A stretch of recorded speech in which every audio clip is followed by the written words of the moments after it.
네, 안녕하세요. 하프 모의고사 45회차 해설 강의 시작하겠습니다. 오늘은 좀 비교적 무난했던 것 같아요. 굳이 어려운 문제를 찾자면은 문제 2번과 4번이 좀 여러분들이 낯선 지문이 있었을 것 같고요. 그리고 행정소송법, 행정심판법이 약한 분들은 9번과 10번이 조금 어려웠을 수도 있을 것 같긴 해요. 1번 보겠습니다. 신고에 대한 설명으로 옳지 않은 것은 동그라미 1번은 인허가 의제의 효과를 수반하는 건축 신고는 원래 옛날에 인허가였죠. 인허가였다가 규제 완화의 취지로 신고로 바뀐 거죠. 그러니까 수리를 요하는 신고이고요. 동그라미 2번 건축법상의 착공 신고는 수리를 요하지 않는 신고죠. 하지만 현재 판례가 어때요? 건물 건축 관련돼서 수리를 요하지 않는 신고의 경우에도 분쟁의 조기적인 해결의 취지에서 그 신고 수리의 거부에 대해서는 처분성 인정하고 있죠. 동그라미 3번 주민등록 신고는 수리를 요하는 신고이기 때문에 행정청에게 도달하기만 하면 효력 발생하는 게 아니라 수리를 해야지 비로소 효력이 발생하죠. 동그라미 4번 영업자 지위승계, 여러분 지위승계나 명의변경이란 말이 나오면 수리를 요하는 신고예요. 한편 동그라미 4번은 영업자 지위승계 신고가 이루어지게 되면 종전 영업자는 어때요? 수허가자의 지위를 뺏기게 되는 거죠. 그러니까 종전 영업자한테는 불이익 처분이지. 그렇기 때문에 사전 통지랑 의견 청취를 거쳐야 됩니다. 자, 문제 2번, 문제 1번과 연결된 문제이기도 하죠. 갑은 을로부터 유흥주점을 양도받고, 그러니까 을이 양도인이고요, 갑이 양수인이야. 영업자 지위승계 신고를 식품위생법 규정에 따라 행정청에 얘기했다. 수리를 요하는 신고죠. 설명 중 옳지 않은 것을 고르래요. 동그라미 1번. A는 이 유흥주점 영업자 지위승계 신고 A 행정청이죠. 수리함에 있어서 종전 영업 양도인 을에 대해서는 침익 처분이죠. 적극적인 불이익 처분에 해당하기 때문에 불사견이 적용되는 겁니다. 따라서 사전에 통지해야 돼요. 한편 동그라미 2번에서 보게 되면요. 불사견이기 때문에 여러분 의견 청취 절차는 반드시 거쳐야 되거든요. 의견 청취 절차가 뭐가 있어요? 청공제 세 가지가 있죠. 청공제 세 가지 중에서 반드시 청문을 거쳐야 되는지 아니면 의견 제출만으로 충분한지가 문제가 돼요. 동그라미 2번은요. A는 이 유흥주점 영업자 지위승계 신고를 수리함에 있어서 청문이 필요하다고 인정해서 청문을 실시할 때에는 신고를 수리하기 전에 청문을 해야 한다. 제가 보기 이거 맞는 말이거든요. 뭐냐면 여러분 동그라미 2번 관련해서 여러분들이 필요적 청문 사유 세 가지 알고 있죠. 첫 번째가 뭐였죠? 법령에서 규정하고 있는 경우. 두 번째, 행정청이 인정하는 경우. 세 번째, 취소나 박탈의 경우. 이건 청문이 필요하다고 인정했으니까 해야 되는 거지. 근데 이거 출제교사는 어떻게 생각하냐면요. 청문이 필요하다고 인정하면은 하는 거니까 청문할지 안 할지는 재량행위라는 취지야. 그렇기 때문에 청문을 해야 한다가 아니라 할 수 있다가 맞는 말이다. 그래서 틀린 내용을 얘기했는데 그러니까 출제 교수가 국어 공부가 좀 덜 된 사람이야. 지금 2번은 앞부분에서 청문이 필요하다고 인정했다 그랬죠. 청문이 필요하다고 인정했으면 청문하는 거지. 2번 동그라미 2번 해설도 한번 보세요. 보게 되면은 제가 볼릭되어 있는 부분이요. 행정청이 필요하다고 인정했다면 청문을 실시할 의무가 있다. 동그라미 2번은 문장 자체로 맞는 말이에요. 제가 보기에. 틀렸다고 얘기했거든요. 이것도 정답을 상대적으로 찾을 수밖에 없어요. 그 다음 동그라미 3번이요. 을은 행정절차법상의 당사자의 지위 있다. 행정절차법상 당사자가 뭐죠? 처분의 상대방이죠. 을은 침익 처분의 상대방이잖아요. 그래서 A의 유흥주점 영업자 지위승계 신고의 수리는 을에 대한 관계에서는 수허가자의 지위를 뺏는 허가 취소의 성격을 갖는 거죠. 그렇기 때문에 을의 권익을 제한하는 침익 처분 맞고 3번이요. 다음은 무효가 아닌 단순 위법의 혐의래요. 그럼 무효가 아닌 단순 위법의 혐의라는 건 취소 사유란 얘기죠. 관련하여 발생할 수 있는 민사 및 형사소송상 다툼에 대한 설명이래요. 옳은 거 고르래요. 기억 보게 되면은 과세처분의 단순 위법성이 인정된다. 이거 취소 사유에 불과한 거죠. 해당 과세처분에 대한 권한 있는 기관의 취소, 예컨대 법원이나 행정심판위원회의 취소를 기다리지 않고 곧바로 민사법원이 부당이득 바른 청구 소송을 인용할 수는 없죠. 선결 문제에 대한 판단으로서 뭐가 필요합니까? 먼저 취소 판결 받아야 되는 거죠. 기억 틀렸고요. 기억과 비교해야 될 게 기억은 부당이득 바른 청구 소송인데 니은은 국가배상 청구 소송이죠. 손해배상 사건에 있어서는 해당 처분이 불가쟁력이 발생되었다. 그럼 더 이상 해당 처분 못 다투죠. 하지만 그를 이유로 하는 손해배상 사건에서는 이건 위법성 여부만 판단하는 거거든요. 그렇기 때문에 민사법원은 해당 처분의 위법 여부를 판단할 수 있다. 그러니까 기억은 민사법원이 후소법원이 선결문제 판단이 안 되고 니은은 민사법원 후소법원이 선결문제 판단이 되고 디귿과 리을은 묶어놓으면 똑같은 내용이죠, 여러분. 해당 처분에 따르지 않는 명령 위반죄가 문제가 된대요. 여러분, 명령 위반죄가 성립하려면요, 적법한 명령이어야 돼. 그 위법한 명령이라면 그 위법성의 정도가 취소인지 무효인지 따지지 않고 명령 위반죄는 성립하지 않습니다. 그러니까 형사사건을 관할하는 법원이 처분의 위법성을 이유로 무죄 판단할 수 있는 거죠. 명령 위반죄가 성립하지 않는다. 그럼 디귿이 맞으면 당연히 리을은 자동적으로 틀렸죠. 해당 처분에 따르지 아니한 명령 위반죄가 문제가 될 경우에 해당 처분이 공정력을 갖는다고 할지라도 이때 유죄 판단이 아니라 무죄 판단 가는 겁니다. 그러니까 디귿과 리을 묶어서 쉽게 생각하려니까요. 위법한 명령은 따를 의무가 없다요. 자, 4번 보겠습니다. 사실행위에 대한 판례 내용을 옳지 않은 것은 이거 권력적 사실행위에 해당하는 거 물어보는 거죠. 동그라미 1번과 3번은 묶어서 여러분 교도소죠. 교도소 내에서 재소자에게 대해서 이루어지는 행위는요. 권력적 사실행위로서 처분성이 인정됩니다. 교도소 내에서 재소자한테 이렇게 하면 안 될까요? 물어보고 하는 거 아니잖아요. 일방적인 그 사실행위로서 일방적으로 상대방의 의사에 반하여 이루어지기 때문에 권력적 사실행위입니다. 동그라미 1번이요. 교도소장이 수용자를 접견 내용에 대한 녹음, 녹화 및 접견 시 교도관 참여 대상자로 지정했다. 이건 수용자의 권리와 의무에 직접 변동을 가져오는 권력적 사실행위죠. 왜 상대방 입장에서는 접견 교통권을 침해받잖아요. 그래서 처분성이 인정되고 동그라미 3번도 마찬가지죠. 교도소 수용자에게 소변을 받아 제출하게 한다. 여러분 건강검진 해주는 게 아니에요. 여러분들 건강검진 할 때 여러분들 보고 첫 소변과 마지막 소변 말고 중간 소변으로 뭐 종이컵에다가 3분의 1만큼 받으라 그러잖아요. 재소자한테는 그게 하는 게 아니라 이 재소자들이요. 그 마약 중독자들 같은 경우에는요. 교도소 내에서도 마약을 하는 경우가 있어. 교도관의 도움을 받는다든지 이런저런 방법으로 교도소 내에서 마약을 하는 경우도 있거든요. 그렇기 때문에 어떻게 해야 돼? 마약 검사를 정기적으로 한단 말이에요. 그러면 소변을 받아 제출하게 하는 거 마약 사범들한테 이거 하거든요.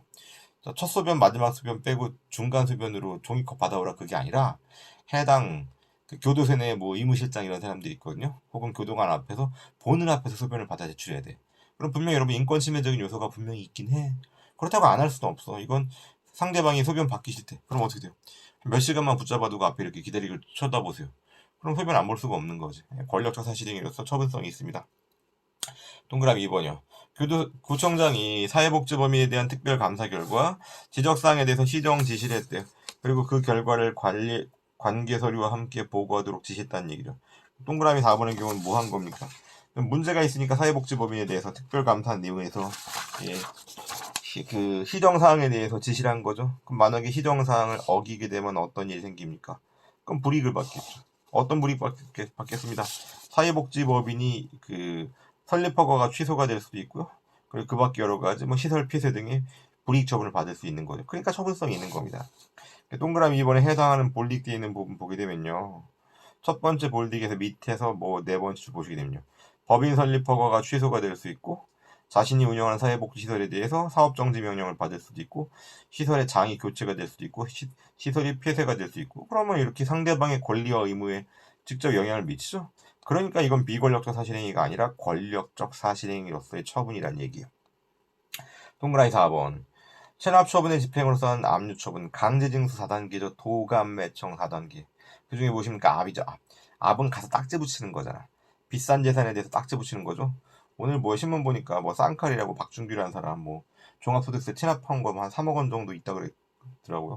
그동안 방송도 자주 나오고 그 사람 아들도 뮤지컬 배우라고 같이 방송 나오고 그러던데 앞으로 방송 나기 힘들어요. 그렇게 되면요. 뭐 하고 싶은 말이 뭐냐면 그건 법 위반 사실의 공표죠. 법 위반 사실의 공표도 어때요? 앞으로 방송 못 나오게 되는 거죠. 간접적이나마 국민의 권리와 의무에 직접 영향을 미치죠. 명예를 훼손하는 거잖아. 그래서 법 위반 사실의 공표도 처분성이 있어요. 압류 딱지 붙이는 건 당연히 처분성이 있는 거죠. 권력적 사실행위로서. 5번의 동그라미 4번 처분성이 있다는 거. 세금은 잘 내야 됩니다. 자, 4번의 동그라미 4번까지 살펴봤고 이제 5번 넘어가겠습니다. 공공기관의 정보 공개에 관한 법률에 대한 설명으로 옳지 않은 것을 물어보고 있어요. 동그라미 1번. 비공개 대상 정보가 법안, 생판, 업사, 영특이 있거든요. 동그라미 1번 국가안전보장 등등을 이유로 하는데 그럼 뭐 법령 비정보이거나 혹은 국가안전보장과 관련된 정보죠. 이런 분야 업무를 주로 하는 국가기관 뭐 대표적인 예가 국정원이죠. 국정원에다가 정보 공개 청구하면요 거의 안 해주겠죠. 100이면 99.9를 안 해줄걸? 그러면 이게 정보공개심의회가 구성될 텐데 만약에 이걸 여러분 내부 직원들만 구성하게 되면요 내부 직원들은 팔이 안 울었기 때문에 이거 비공개 대상 정보다 이런 결정하겠죠. 그렇기 때문에 정보공개심의회 자체가 사문화될 수가 있어. 그래서 최소한 3분의 1 이상은 외부 전문가를 위촉해서 실질적인 검토, 실질적인 심의가 이루어지도록 하는 겁니다. 동그라미 2번이요. 공개될 경우에 부동산 투기로 특정인에게 이익 또는 불이익을 줄 염려, 신도시 개발 정보 생각해보세요. 이런 경우에는 비공개 대상이겠죠. 법안, 생판, 업사, 영특 중에서 어디에 해당합니까? 특이죠. 특정인에게 이익 또는 불이익을 줄 정보. 동그라미 3번 학교폭력 대체 자치위원회 회의록. 이게 공개가 되면 어떤 일이 생겨요? 가해 학생 부모가 우리 애 전학하라는 결정에 찬성한 위원이 누구야? 가서 칼 들고 찌를 수 있겠죠. 여러분, 가해 학생 보면요, 부모들이랑 똑같아요. 이게 유전일 수도 있고 밥상머리 교육일 수도 있는데 실제로 보면 자식이랑 부모랑 비슷합니다. 그래서 이런 회의록은 공개하면 안 된단 말이에요. 그럼 이건 법안, 생판, 업사, 영특 중에서 어디에 해당합니까? 구조 1항 1호의 법령 비정보에 해당해요. 관련된 법률에서 공개하지 말라고 얘기하고 있거든요. 혹은 법에 해당하지 않는다고 할지라도 업이죠. 업무의 공정한 수행을 저해할 수가 있겠죠. 법안, 생판, 업에도 해당합니다. 1호와 5호에 동시에 해당해요. 동그라미 3번 틀렸죠. 회의록은 여러분 비공개 대상 정보, 일반적으로 비공개 대상 정보예요. 동그라미 4번이요. 정보공개 청구에 대해서 공공기관이 비공개 결정을 했다. 청구인이 불복한다면 행정심판을 청구할 수도 있고 법원 소송 제기할 수도 있고, 이 신청과 행정심판이 모두 임의적인 전치입니다. 6번이요. 행정조사에 대한 설명으로 옳지 않은 것은 동그라미 1번 세무조사 결정은 상대방한테 세무조사에 응할 의무를 발생시키기 때문에 처분성이 있죠. 동그라미 2번 행정조사기본법에 따르면 조사 목적 달성을 위한 시류 채취로 조사 대상자에게 손실이 발생했다. 가장 대표적인 게 가축의 전염병 검사를 한다고 가축의 피를 뽑다가 가축이 쇼크사로 사망했어. 그럼 전염병 검사한 게 여러분 위법한 침해는 아니죠? 적법한 침해야. 그런데 가축이 죽었단 말이에요. 재산상 손실이 발생했죠? 그럼 손실보상 대상이 되는 겁니다. 손실보상 책임을 져야 되지. 동그라미 3번 행정절차법은 행정조사에 관한 명문 규정이 없죠? 행정절차법의 규정 대상은 처, 신, 확공, 개입, 행지. 행정조사는요. 행정조사기본법에 따로 있죠. 동그라미 4번이요. 우편물 통관 검사 절차는 행정조사죠? 그렇기 때문에 이루어지는 과정에서 뭐 성분 분석을 한다. 이건 영장을 요구하지 않아요. 범죄 수사에 해당하는 경우는 영장이 필요하거든요. 근데 우편물 통관 검사는 행정조사거든. 그 과정에서 밀수품이 발견됐다. 근데 박범 같은 경우 옛날에 무슨니까 환각 성분이 있는 약 같은 게 발견됐단 말이죠. 그럼 그때부터 범죄 수사로 전환되는 겁니다. 행정조사는 범죄 수사 전 단계이기 때문에 영장이 요구되지 않아요. 7번이요. 국가공무원법상 영조물의 설치 관리상의 하자로 인한 7번도 약간 어려웠던 것 같다. 7번도요. 손해배상 책임에 대한 설명으로 옳지 않은 것은 동그라미 1번. 영조물의 설치 관리상의 하자란 영조물의 통상의 안전성을 갖추지 못한 상태를 말하죠. 오케이. 동그라미 2번이요. 편도 2차선 도로 1차선 상에 교통사고의 원인이 될 수 있는 큼지막한 크기 돌멩이가 방치돼 있었어요. 트럭이 지나다가 그 돌멩이를 타이어로 바퀴로 치고 지나갔습니다. 그럼 어때요? 돌멩이가 날아가죠. 날아가면서 맞은편에서 오던 운전자가 그대로 맞아서 사망했어요. 유리창을 뚫고 사망했다. 이건 영조물의 설치 관리상의 하자가 있습니다. 물론 불가항력이 인정된 사례가 있거든요. 어떤 거냐면요. 트럭이 지나가다가 돌멩이를 떨어뜨렸거든요. 떨어뜨리고 나서 5분 지난 다음에 다른 차량이 그 바퀴로 치고 지나가는 바람에 날아가가지고 그 다른 운전자가 사망했단 말이에요. 그건 여러분 불가항력이죠. 여러분 5분에 한 번씩 어떻게 치워? 그런데 예컨대 이틀 동안 방치돼 있었다. 이건 불가항력이라고 볼 수 없죠. 그래서 불가항력에 해당한다는 점은요. 도로의 점유 관리자에게 입증 책임이 있다는 얘기예요. 그래서 도로의 점유 관리자가 그것에 대한 관리 가능성이 없다. 관리 가능성이 없다. 언더란치고 다른 말로 이게 바로 뭐다? 불가항력이다.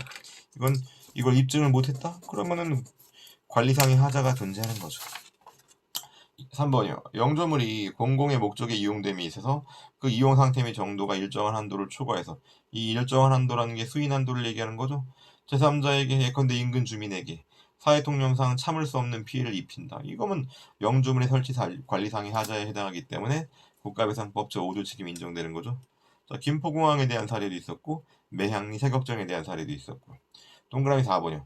다른 자연적 사실과 경합해서 손해가 발생했다. 그런데 영조물의 설치 관리상의 하자가 공동 원인 하나가 되었다. 예컨대 홍수로 인해서 둑이 무너졌다. 이게 홍수라는 건 여러분 분명히 자연재해이기 때문에 불가항력적인 요소도 어느 정도 있거든요. 그런데 뚝이 부실하다. 그럼 여러분 어때요? 영조물의 설치 관리상의 하자가 공동 원인의 하나가 되고 있는 거죠. 그러면 설치 관리상의 하자에 해당하는 거고, 그리고 설치 관리상의 하자가 기여한 만큼에 대해서는 영조물 책임이 인정되는 겁니다.